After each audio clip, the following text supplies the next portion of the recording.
Hello and welcome to Property Mastermind Podcast, episode 189. Today we are talking understanding financial feasibility in property development. It's a great episode. Bob's going to unpack it. You're going to learn a ton. Let's jump on in.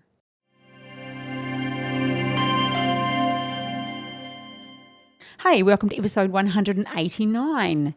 Today we're talking understanding financial feasibility and property development. And as usual, I'm going to ask Bob questions and you're going to learn a lot about financial feasibilities. For those who are watching us on YouTube, we're getting there with the visuals on the podcast, aren't we? Oh my goodness, it's such a hard one learning the lighting. But anyway, enough about that. Hello, Bob. G'day there. How are you, Hilary, today? I'm good. How's your day been? Day's been pretty good. You've had your hair cut? I've had a haircut. You've had them all cut? Yeah, each one. One, not just one. All of them. Well, pretty much all of them. Tell me what your tip for the day is. Well, my tip for the day is when you book a time with your hairdresser, put it in your diary correctly, because you know what happened last week. We're in Sydney. All of a sudden, hairdresser rings me up. Hey, where are you? You're supposed to be here. Oh, no. And I think what I did, I always book ahead. I put it in. I didn't hit, when you put things in your calendar, you're supposed to hit done at the end of it. I think I put the time, the date and everything in there, just didn't hit done, didn't show up. Next thing we're off in Sydney, 4 weeks later, totally missed it. Oh, so that's the tip. Well, it doesn't have to be your hairdresser. Use your calendar wisely. Use your calendar wisely. And, in the case of my calendar where you put it in and then hit done so that it sets, make sure you hit done so it sets. Good tip, Bob. So today, Bob, financial feasibility is something you absolutely love. Love, love, love. You're so good at them. And done a few. You've, 1,000. 1,000 at least. A few thousand. And you've mastered the art, obviously. But we'll talk about them at length and unpack what really matters and what goes into them. But before we get started, how long does it take the average mentoring student? And we can't know with people that aren't in the mentoring program because we don't actually know how fast they learn. We don't have those conversations with them. But how long do you think it takes them to understand how to use the feasibility calculator and to do a correct financial feasibility? Yeah, it doesn't take long to understand the feasibility calculator. That's the one in our course, because it's just built on an Excel spreadsheet, and it's very well set out. What takes a little bit of time is for people to learn all the different inputs, because there's a lot of costs in a feasibility in doing a property development. Some of them are quite minor, some of them are quite substantial, but to learn what they are and then also the dollar value of them. And so that, I'd say people can become pretty proficient within the first month. I remember Tanya. She learned. Yeah. She was scared of it at first. I remember that. She was amazing. She ended up amazing. She was absolutely amazing. So, Bob, I want to let's unpack it, and I've got some great questions here for you. But what actually is? Well, we know that the financial feasibility is the foundation of the development, without a doubt. Yep, numbers. So what actually is, if you were to break it down, what is the financial feasibility and why is it critical to property development? Yeah, the full term is financial feasibility analysis, which is quite a mouthful. I often liken it to a profit and loss statement. It's something simple. And this is the same in any business. Just think about a three-liner. Sales less costs equals profit. No, that's the same in any business. It could be a fruit and veggie business. What you sell all your fruit and veggies for, less what it costs you to, labour and materials, which is fruit and veggies and all that. Take the two away, you've got a profit. Same in any business. It doesn't have to be just manufacturing. Could be any retail business, really. It's your sales less all your costs equals your profit. Same thing here in property development. Your sales, what you sell the things for at the other end, the units, the blocks of land, the townhouses, whatever it is, less all your costs equals your profit. And the important thing, what you have to do is you have to know ahead of time, what is your profit? And is it sufficient profit? Not just for you, but obviously for the financier who's going to lend you the money. And in simple terms, that's what it is. It's sales less costs equals profit. People go wrong. all the time, even though it sounds simple. It's a bit more complex with property development. And on the other end, it's interesting as you're saying that, I'm kind of triggered. Had a conversation when we were in Sydney the other day. Yeah, driving in the cab the other day, and that guy called up and he had some land for sale, and he decided that it was worth X, as people selling land often do. He thought it was worth X. It was actually in Queensland, and he had his reasons why, because some land next door had sold him, blah, blah, blah. Ironically, he said it's probably worth about 1.3, but if you had it as a development site, he thought it could be worth 2.4, around there. And that to me was a red flag, and you straight away said, oh, I can probably tell you right now it isn't going to work. That was just that quick analysis in your head. But often in a financial feasibility, the person selling their land doesn't realise that it's got to work in a feasibility. No one's being greedy. There are just things you have to look out for, and that falls into it. So you've just mentioned the profit and loss. What else does somebody need to do when they first start out with their financial feasibility or putting one together? Yeah, so we talked about sales less cost equals profit. So let's start at the sales end. What is that going to be? And that'll depend, obviously, on the product that you're developing, where it is. It might be, let's keep it simple. Let's say it's a duplex. And so what we need to know at the beginning is, well, if we build a duplex in this area, what will it sell for? And so what do we need to do then? We've got to look around at others. Comparable sales is the methodology that valuers use typically. And look, it's the most accurate way. So we're looking for other duplexes in that area where we're looking that are comparable. And we might find some that aren't quite comparable. It might be in a slightly inferior or perhaps even a superior location. They might be, well, you've got to be careful. They might be a little bit bigger. They might be, than what we got in mind. But you want something comparable. In fact, if you take it back a step, when you're out there in your patch, in your area and looking at, what's being developed and what's selling, what you want to do is replicate it, assuming it's going well. So if that's what buyers want and that's what's selling, you just want to replicate it. So you're looking at, in this case, townhouses, and you want to replicate that townhouse that sold for 1.6 million. Okay, well, that's what you're going to do. You're going to develop them, 1.6 million. So the key components, Bob, are those three major costs, but there are all of the other costs that have to go into your financial feasibility. Yeah. And I think what people don't realise, they think, well, it's just that simple profit and loss. But what they don't realise is that the financier is going to want to know all of the other costs, and that's why they are necessary. Would that be the reason why? And are there other reasons? Well, there's a lot of costs, and as I said before, some are large and some are small. The big costs, we talked about the sales being what it's going to sell for, but what are the costs? What are the big ones? Well, the land purchase, that's a big cost. And the construction, in case of where we're building something, particularly like a duplex or townhouses, they're big costs. And you've got to get them right because they have such a big influence on it. There's lots of other costs. There's, for instance, consultants' costs.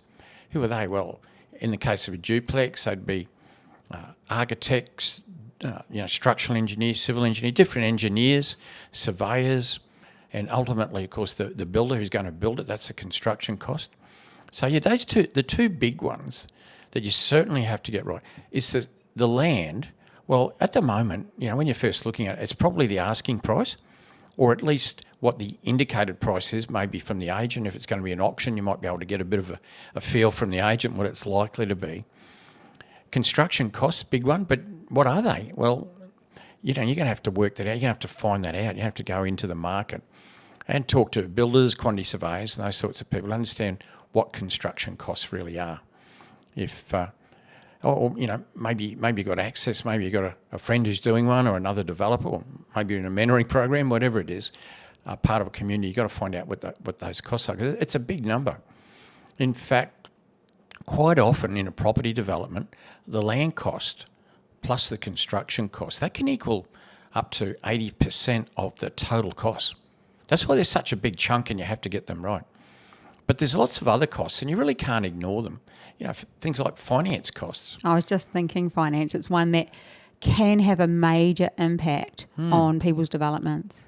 Well, it does. It's a big chunk these days particularly. The days of low interest rates are gone. They're higher these days than they were, 3 years ago, let's say. So they're more significant. And also, these days, projects tend to take longer to build. So that also puts your interest costs up because you're incurring interest over a longer period. So it's become, and I mean, it's always significant. It's always something you have to have in there. But in the last few years, it's become more significant because of the rise in interest rates and the longer period to build. So you can't forget that one. But even council fees, and that varies from state to state, but they can be quite significant. Things like contributions. I've seen people just leave them out, but it could easily be $30,000 a unit. You can't ignore $60,000, depending on the type of project, size of the project. So they're not insignificant. Even things, I often see them, feasibilities, they don't account for GST. That's the biggest one I hear you call out. Yeah, that's a fair chunk. That's about 8% of your costs. There are some costs that don't incur GST. Most do. And so all of a sudden you don't have GST. There's 8% of your costs you didn't account for. And so, what you've got to do is get it as accurate as you can. And that means not leaving out costs. That's the big takeaway I see when I look at people's feasibilities, particularly in the early days when they're learning them, is they don't understand what the costs are and they leave costs out. And that makes the feasibility look better than it is, or it makes a project look more profitable than it is. And that's a danger. Yeah, that can be quite scary, can't it? We've often, and way more you, have had so many, oh my goodness, rescue me, Bob, phone calls. Yeah. What's been the biggest one that you remember that was just an absolute, someone's already gone too far, they ring you to rescue them, and they just absolutely stuffed up their fees? Have you got many examples of those? Oh, if I could remember them all, there would be many. There's one in particular I can remember, and he made a fatal error. He bought a site based on a feasibility that the agent did, and he bought it at an auction. So listen to this. Here's the perfect storm what not to do. There was an auction on Monday night for a development site in another city, in another state from where the fellow lived. So he only found out about it that day. Didn't have a lot of time to do due diligence. He bought it that night at an auction, sight unseen, on a telephone, bidding on a telephone, so you couldn't see if there was any other bidders. Didn't do his due diligence very well, did a rough feasibility, but took mostly the information from the agent. And the agent just had the basics in there, and I've seen this so often. They have sale price. They're generally pretty good at working out what something sells for because they're agents. And then you had less land, nothing about stamp duty or legal fees, less construction, wasn't all that accurate, and less finance. And that was it. Nothing about council fees, GST. Oh, he had the marketing fees in there, of course. Don't forget those. But there was so much he left out. And the figures weren't all that accurate anyway. So that made that project look as a pretty good project. But the reality was that it wasn't a good project. Lemon. It was a lemon? Yeah, it was a lemon. And so there's so many mistakes were made there. Using a feasibility from a real estate agent who doesn't really understand property development, and I suppose you could say has a vested interest in selling you the site. I'm not saying they were, corrupt or anything. They're just probably ignorant. Really, we'll give them the benefit of the doubt anyway. And then buying it in a hurry, lack of due diligence, sight unseen in another state. I mean, how wrong could you get it?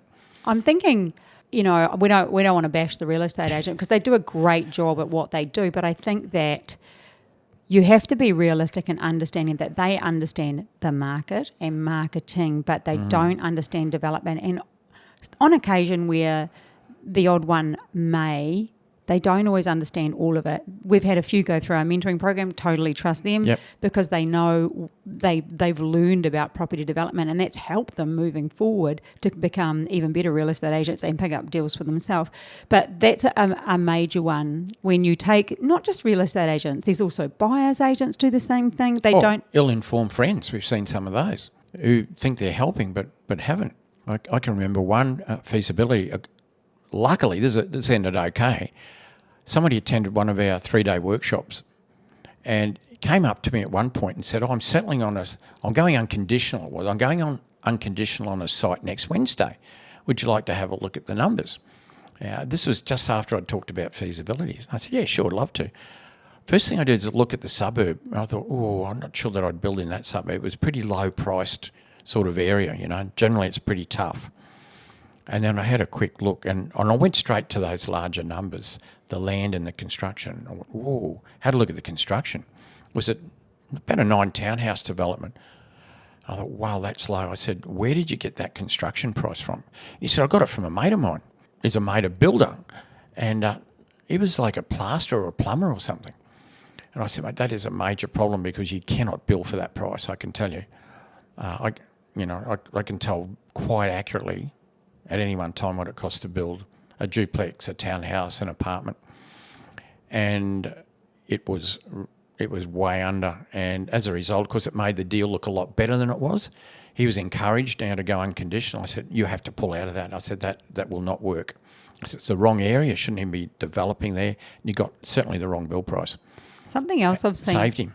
Oh, gosh, you did save him. Something else I have seen, Bob, is when people are doing numbers and feasibilities, perhaps it's 4, 5 or 6 or 7 or 8 or 9, let's go up to probably, anything between 2 and 6.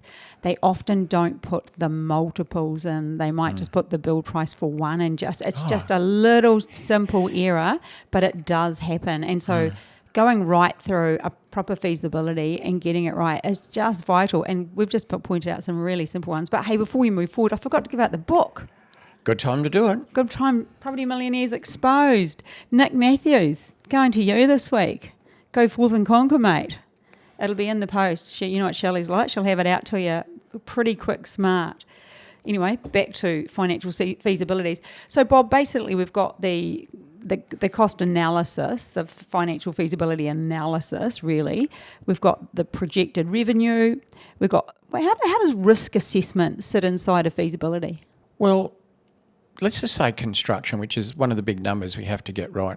You've got to get it as accurate as you can, but we always have what we call a contingency in there. So it's normally 5% of the construction price we allow for things like cost overruns or whatever.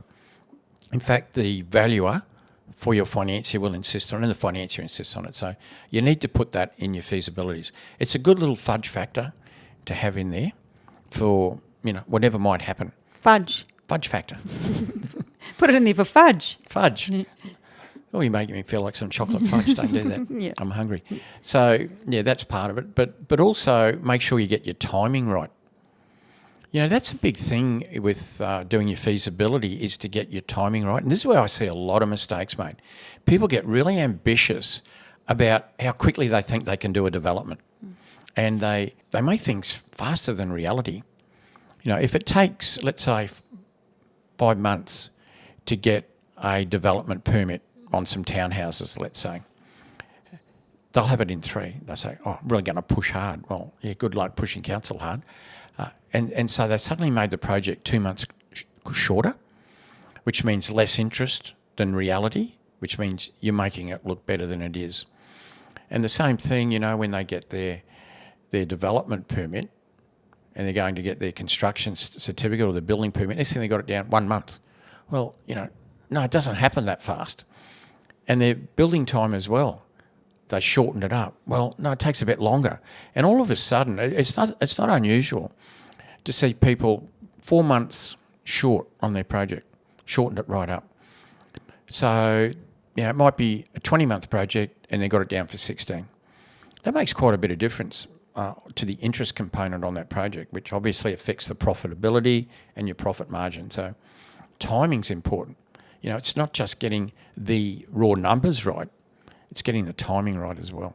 On that, Bob, you mentioned timing, and sometimes when a lot of projects finish just on Christmas, and it can be a blessing, but it can also be a bit of a hindrance because not everyone's in the market to shop for houses at Christmas. They might be in the market sort of September, October, November to move around there.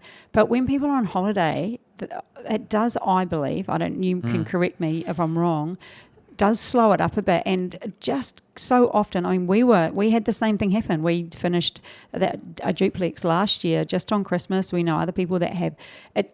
It's just really frustrating. So how do you deal with that in your feasibility? Yeah, well, we sold one quickly in November, then put the second one on the market, but moving into Christmas.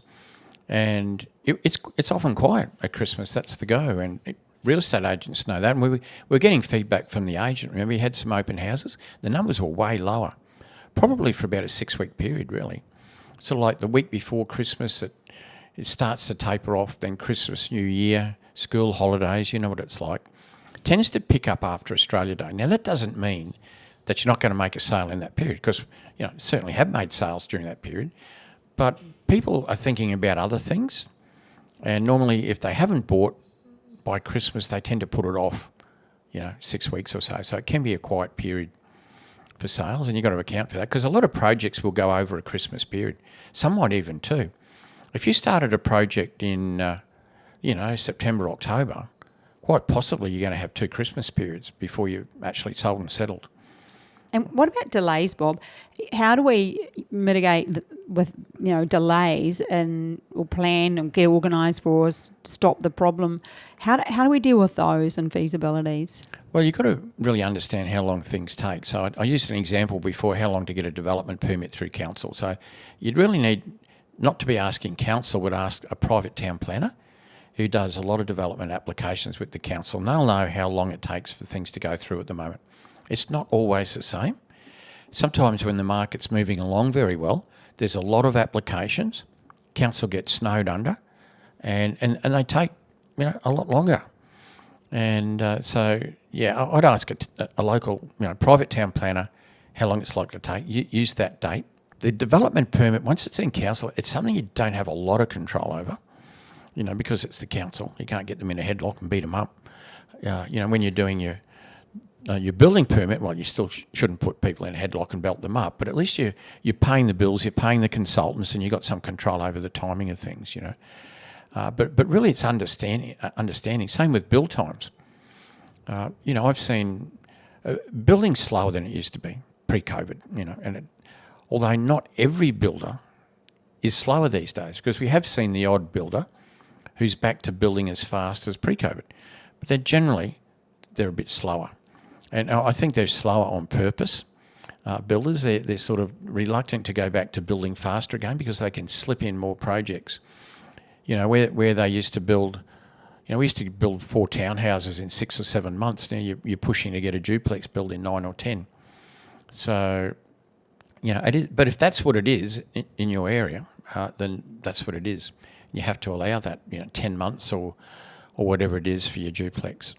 And just be real, get to understand timing, because timing is quite important. It's not just what does it cost to build a duplex, it's how long is it going to take to build that duplex project. Yeah, I'm hearing it with the timing and the builders stacking their jobs. It reminds me of when you go get your nails done sometimes. They start you off and then someone else moves on and they put you on someone else and you just I sit there just so frustrated. I'm like, I feel like I'm in a property development right now and I'm just getting my nails done. And Bob, let's talk about, so you've just got to really assess them, as many as you possibly can. I'm just summarising here. And I'm going to say, as we talk about all the time, relationships matter. So if you've got a great town planner, a great builder, if you've got a great relationship with people, really look after those. It's not hard to take somebody a coffee. It's not hard to just tell them you appreciate them. As a human being right now listening to this, when was the last time, apart from Valentine's Day and your partner, I'm hoping you did it then, but apart from that, when did you last tell somebody that you appreciated them? It makes a difference if you do that. Tell them they did a good job. Tell them that, thanks so much. But let's talk margins, and we haven't talked this for a while on podcasts. It used to be the old stock standard 20%, but as we know, and people listening, if you don't know, all of the different types of developments, we'll call them products. So a product could be like a land subdivision, it could be a duplex, a 3-pack, 4-pack, 5, whatever you're doing, apartment building, whatever.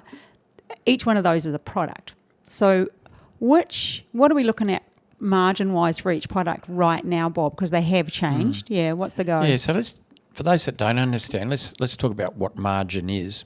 And it's a way of assessing the viability, if you like, the financial viability of a project. And typically it's your profit divided back into your costs, and it's a percentage. Now, back when I started, 40 years ago, 20% was the number. You always heard 20%, 20%. And a lot of people just stick with 20%. But the reality is that margin can vary. Now, why do we need a margin? Well, to assess the viability, not just for ourselves, though. Hey, this is important. It's really for the financier, because it has to meet a certain margin. We call it return on cost, margin on cost, developer's margin. It's all the same thing. Such a profit expressed as a percentage of your costs. It has to reach a certain number to get the finance. And it doesn't really matter what you're prepared to accept as profit. And I know you and I both had plenty of conversations with people in the past where there's a project that doesn't produce enough margin to actually get finance. But the developer's thinking, well, it's my first one. I don't care if I don't make a lot of money. I just want to learn. And 200,000 seems like a lot of money. And so I just want to do it. The problem is you might need $300,000 profit to get the right margin to get it financed. So it doesn't really matter what you're prepared to take. And so when it comes to margins, the old 20% thing, pretty vague. It depends on, like, as you say, the product and the time it takes and the size. That's how it's sort of assessed. Now, you think of something really simple, a 2-lot subdivision. It's generally fairly quick to do. It's not expensive in the respect that you're not building a building. You're spending some money cutting a block of land into 2, but it's not a lot of money compared to building a duplex. So, and it's relatively fast, particularly if it was a splitter. So because there's not a lot of money involved, and because it's relatively fast, it's therefore considered to be a lower risk, and the margin could be lower. So something like a 2-lot subdivision, 10 or 12% could be fine, Then you step up a little bit, you're talking about a duplex. Well, that can be different from a 6-pack of townhouses. And so the sort of margin for duplexes that most financiers are comfortable with is around that 15% mark, 15% return on cost. Then you get up to townhouses. Once you're up to sort of 4s and 6s, you're probably getting up in that 18, 20% mark.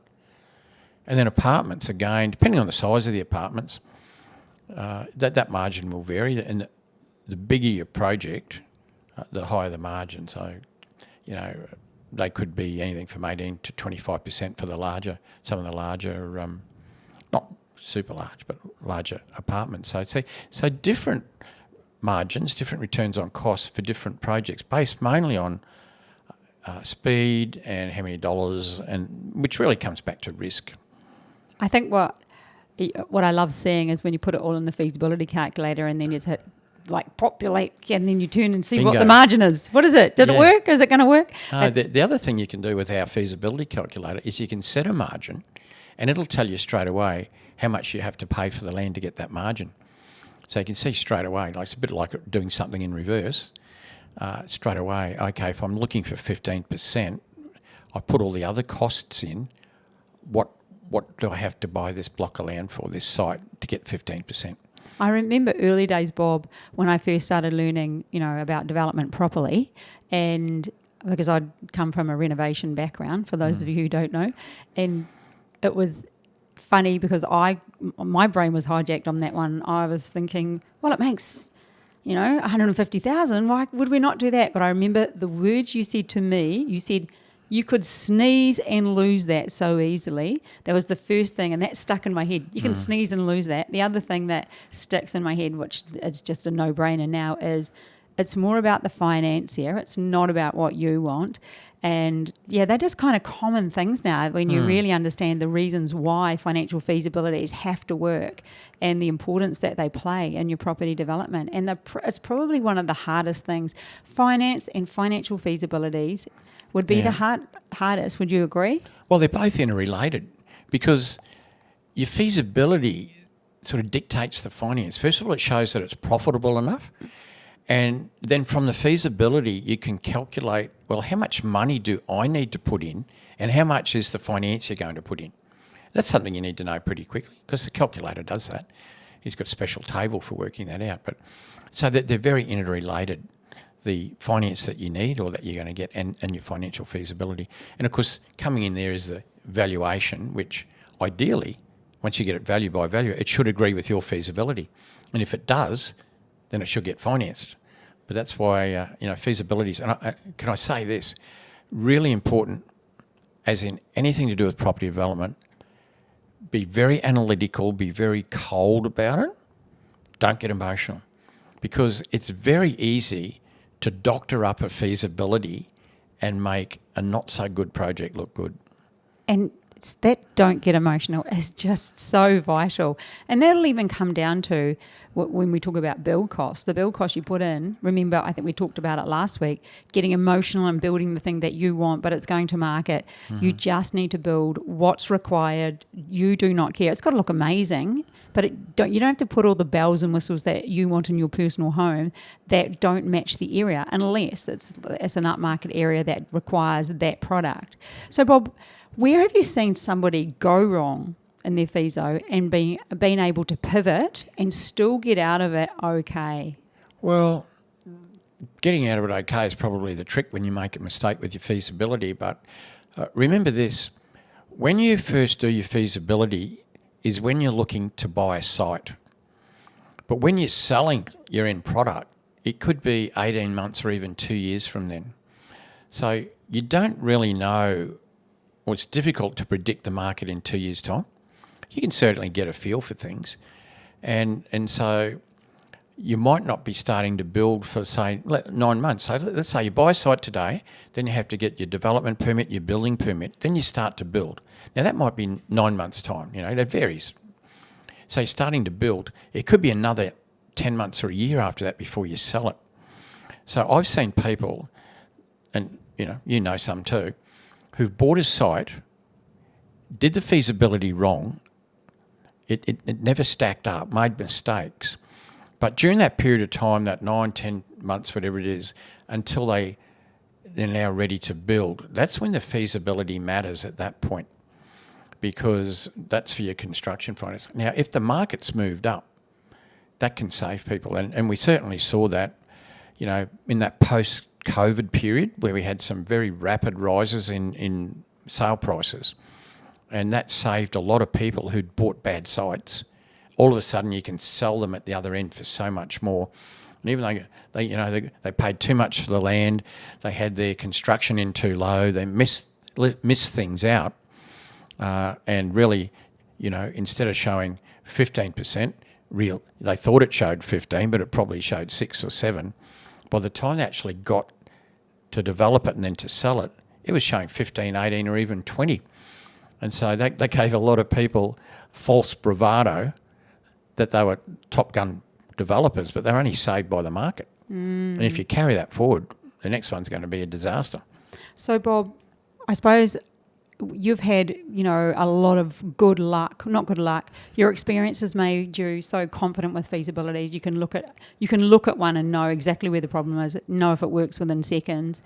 How long, and you said it takes people a few weeks to be able to get to that. When you built the feasibility calculator, or your son built it for Property Mastermind, how did he break that down? How did he know what needed to go in and all the formulas inside it? How did that come together? Yeah, well, I used to do manual ones. Like, this is back in the early 80s when I started being a developer. With a stone and... Well, there was no personal computers. People, and stone and unless chisel. you're of my era, like... Microsoft came out in about 1995. Well, I'm going back like 13 years before then, and you didn't have personal computers, so it was done manually. And it was like a profit and loss statement. I'd have sales at the top, less costs, and I'd have land costs, which is land, stamp duty, legals, consultants, all the way through. I'd calculate interest manually over that period of time, and when I say manually with a calculator. And then at the end, it'd be less cost equals profit. And it's surprising how accurate it is. And I could do the same thing today. But the point of having a feasibility calculator just saves so much time. You can punch them out very quickly. And so back to how it was built like that. And we took the main cost components. We'd say land. What are the costs that relate to land? What are the costs that relate to construction? And just basically work through it. And ended up with a feasibility calculator that can account for all of those things. Wow. How long did it take to build it? It took him a while, because I'm a bit hopeless at that. He he knew all the calculations, all the formulas for a lot of it, because it's built on an Excel platform. But some of it really got complex, particularly in some of the interest rate calculations. And so he was able to get some help in that regard, from, I think he had a guy from America who was very advanced in a lot of that stuff. We got him to do some of the really complicated formulae within that. But probably took 4 months, whatever, to pull the thing together. Wow. We do have that for sale for those, and this is if anyone wants to buy that, you can contact us and we can send that out. It comes with a tutorial for an hour. But also just letting people know that on the 22nd of April, when we have our lunchtime session, so we've actually got one tomorrow, but by the time this comes out, you'll miss it. But the lunchtime session tomorrow at 12 o'clock Queensland time for 45 minutes. What's that one on, Bob? That's on Finding a Site. Finding a Site, so it'll be too late by the time you hear this. But on the 22nd of April, Bob will be conducting how to perform a financial feasibility. So you may want to register for that one. That will be very useful. It will be very useful, actually, definitely. Mind you, all of your trainings and teachings are very useful. And just the whole 45-minute lunchtime thing will be a great thing to jump on board with. But Bob, just in parting, before we close off today's podcast, what would you want to encourage people to think about the most when it comes to their feasibility, conducting their financial feasibility analysis, I should say? Okay. Firstly, be cold and analytical. No emotion, you have to do that. The other thing is you're going to have to understand the costs that are involved in a development and what they are, and particularly the biggies that we talked about. Land, well, look, we're just going to start with the asking prices from there. It might not be what we buy it for, what we need to buy it for, but we'll start there. Construction, that's the big one. We need to understand construction prices in our area. We need to understand council fees. Keep up with finance, keep up with current interest rates. Hopefully they'll be heading south a little bit, but, that's whatever they are at the time. Just make sure you get all your costs in there. Build up a portfolio of feasibilities. And what I mean by that is, let's say you're looking for duplexes. Well, every time you do a feasibility on a duplex, save it. And then the next time you have to do another feasibility, what you're changing mostly, particularly, if it's in your patch, the purchase price and maybe the sale price a bit. But a lot of those costs, consultants fees, council fees, finance, they'll all be common. So just start saving your feasibilities, even if you start doing some on townhouses, because you can refer back to them. And what you'll find is you don't have to do a whole feasibility from scratch. It might be just changing 2, 4, 6, 8, 10 numbers from the one you did 6 weeks ago. So start collecting those and save them in a folder. Yeah, but like you say, keep up to date with the changing numbers. Well, I think that's a great episode, lots of great stuff. I will just quick recap. Cost analysis, you've got to understand your big numbers, your revenue projections, risk assessment, profit margins. We've covered off on all of those. For those that want to buy the feasibility calculator, like I said, $297, and it comes with a tutorial, but it's also part of our bundle. So if you're interested in having a chat with me about that, that includes 2 tickets to our workshop in September on the 19th, 20th and 21st in the Gold Coast, as well as the online course Forever, which covers everything you need to know, the A to Z, the blueprint that you follow. It's a fabulous system to learn property development, and of course it has the feasibility calculator in it. So if you want to jump on board with that, you're welcome to have a chat with me about it, or you can just go straight to our website and get it. Knock yourself out. Love to see you in our community. We've also got live Q&A, mentoring and coaching every 2 weeks. So there's so much goes on in our community, and we're here to help property developers succeed. But anyway, Bob, thanks so much. That was really useful information. I think that people will get a lot out of this week's episode. And I'll catch you at the dinner table later. I'm looking forward to that. Okay, bye for now. Bye now. See ya.